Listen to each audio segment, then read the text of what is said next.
Mga puso walk ag bike for peace, ginpatigayon sa Cadiz City. Kaparian naman sa probinsya sa Negros Occidental, nagpatigayon man sang penitential procession para sa malinong eleksyon. Yari nga itong gintutukan.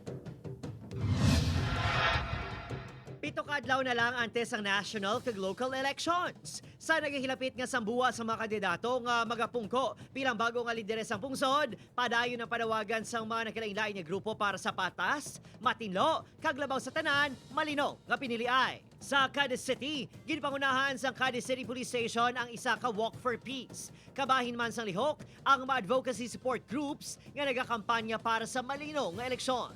Ginpangunahan naman ni Regional Trial Court Executive Judge Raymond Javier ang isa ka Justice Walk for an honest, peaceful, and fair elections.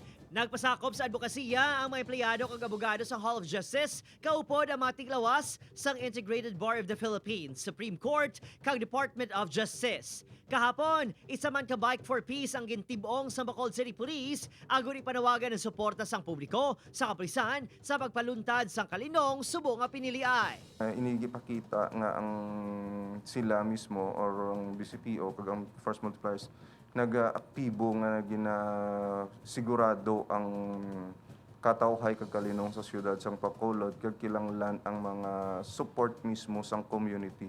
Buwas, sumugod alas 4 sang agahon, magatipon ang makaparian sang Diocese of Bacolod sa Lupit Church para sa isa ka penitential procession ukon Via Lucis.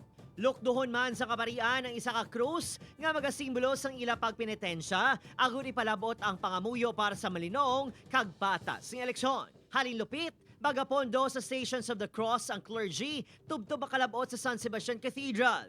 Isa kami sa pangunahan ni Diocese of Bacolod Bishop Patricio Buzon pagkatapos sang prosesyon. The aim of this is for us to pray, continually pray for peaceful, honest, credible elections. Opo, kay Rinald Casillo, Adrian Priatos, Western Visayas.